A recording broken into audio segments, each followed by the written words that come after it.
Hello everyone, how y'all doing? My name is Brandy and I'm the owner of Beamer 82 Designs. Stick around and subscribe if you're interested in craft hauls, craft tutorials, or thrift flips. Be sure and hit that little bell so you can be notified every single time I upload a video. Thanks for watching. Okay, so this is what I have in store for you guys today. About a month ago, I saw a video uploaded by another YouTuber, Simply Sally, and in that video, she was making Raggy patch hats. And I just thought that they were so cute, and I've been dying to try them ever since. So today, I am going to share with you guys how I use Cricut Design Space and a Cricut EasyPress 2 to make Raggy patch hats. Okay, so I'm already in Cricut Design Space, and the very first thing I'm going to do is a very good habit I've gotten myself into. I am going to insert a shape into Cricut Design Space, and for this I'm going to use a square. And the reason for using this square is Cricut will only let you print 6.75 by 9.25. And I'm going to be printing onto sublimation paper today. So I'm inserting this shape to use as a background so that I know that I am in the right dimensions and my project is going to print on my sublimation paper correctly. So I've inserted the square. I'm going to unlock it so I can change the size. I'm going to go up here to size and I'm going to change it to 6.75 by 9.25. Okay, and once I have that changed, I am going to lock the image so the size will not change on me again. So now that I have this square, I can use this as my template. So I'm going to go and I'm going to hit upload and I'm going to select my first image that I'm going to insert.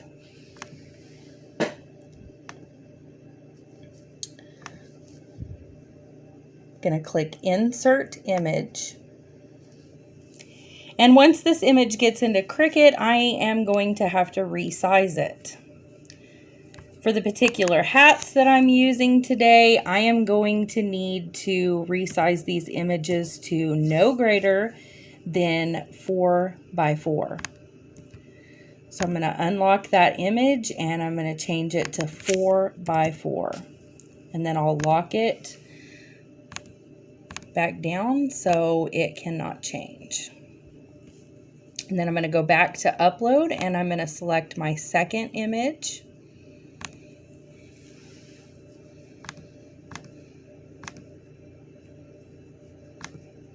Okay, click insert image. And once again, I'm going to have to resize this image. Now, this particular image has some tall succulents in it. So to keep the proportions right, I'm going to change this image to 3 wide.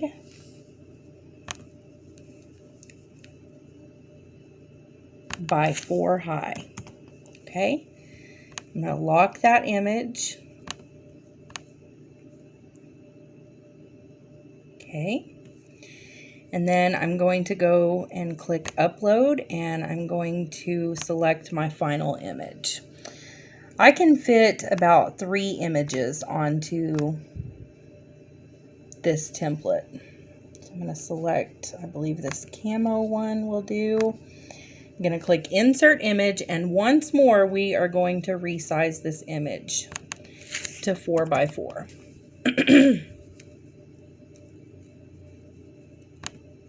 Okay, 4 by 4 and lock it so it can't change. Okay, and now that I have the images onto this template, I'm going to have to play around and find out how to organize these images so that they'll all fit onto one sheet of paper. And with this particular project, you want to keep in mind that you need to leave some space around these images so that you have room to cut them out. And once you sublimate them onto your material, you're going to need to fray the edges. So you need to leave room for all of that. Okay, I'm happy with the way they're setting now. So the first thing I'm going to do is I am going to click on my rectangle that I made, my square. I'm going to go over here and I'm going to make that square invisible. Okay, see, it took it away. Now I'm going to hit select all to select all the images that are left. Excuse me. I'm going to move those out of the way, away from where that rectangle is, but it's just invisible. And I'm going to click attach and flatten. Okay. And then once I've done that, I'm going to make sure that my size is still the same, which it is not. So I'm going to click on unlock.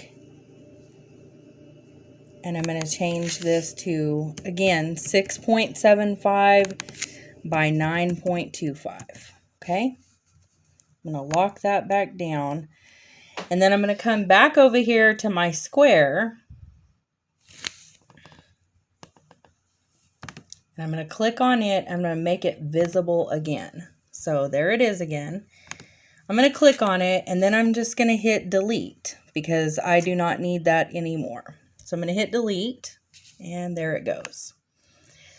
The last thing, the most important thing that you want to do with your images is once they're all selected, you're going to go up here and you're going to click on flip and you're going to flip horizontal. Now, this is very important. The reason you need to do this is because when you're printing on sublimation paper, you always need your images to be mirrored or reversed. So now that I've done that and my images are still the same size, the correct size, I am ready to print. So I'm going to go up here and I'm going to click on Make It. And it shows the images on the paper, on the mat, and I'm happy with the way they look, so I'm going to click Continue. And it's telling me that my Cricut Maker is turned off, but for this particular project, we don't need it, so we're just going to close that out. I'm going to click Send to Printer. On the Add Bleed button, I am going to go ahead and turn that off. I have some small thin font and also some small aspects on these images that I do not want to bleed, like the vines on these pumpkins. So I turned that off. I am going to turn System Dialog on, and then I'm going to hit Print. Okay, another dialog box is going to come up, and once it does that, I'm going to hit Preferences. Once I hit that, I can find the quality right here. I'm going to click More Settings, and I'm going to change that to High because I want high print quality, don't we all? Then I'm going to click on More Options. And down here under Additional Settings, you'll notice that the high speed box is checked. Whenever you're printing on sublimation paper, you do not ever want to print at high speed. You need low speed printing so that you can get the best quality image. So I'm going to uncheck that. And I'm going to hit OK. And then I'm going to hit Print.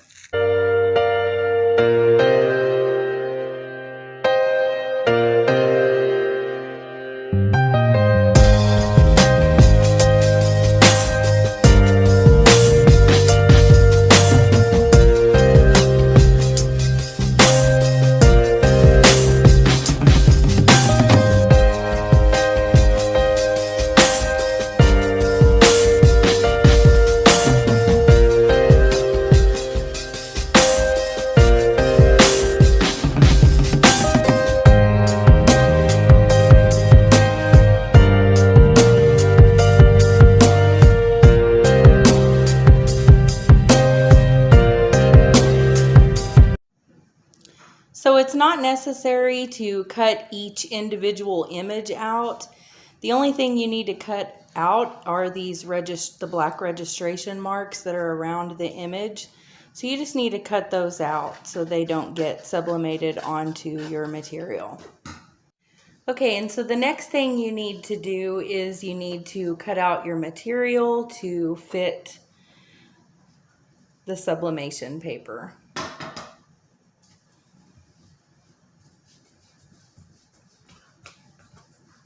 So now that I have my material and my image cut out, I'm ready to press. So I'm just using a Cricut EasyPress mat, and I'm going to lay down some parchment paper, and then I'm going to lay down my material, and then I'm going to lay down my sublimation paper face down, and then one more sheet of parchment paper. I've got my Cricut EasyPress 2 heated up to 400 degrees, and I'm going to press this image for 60 seconds.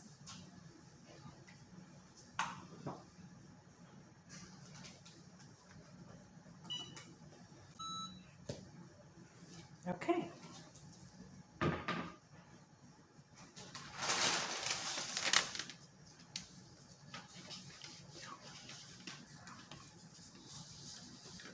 All right.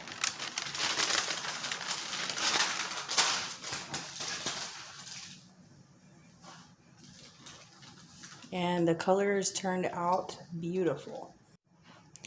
Once you have your images pressed, you're going to use your Cricut weeding tool to fray the edges of your material.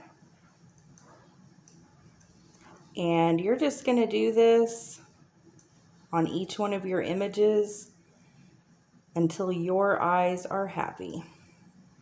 You can fray as little or as much as you would like.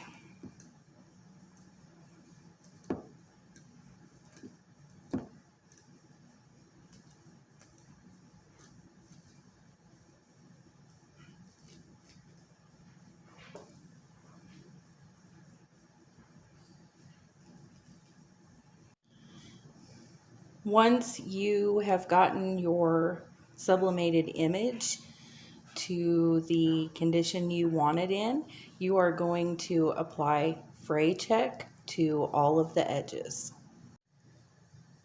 Once your Fray Check has dried completely, you can take Fabric Fusion and apply it to the back of your sublimation print and then apply it to your hat.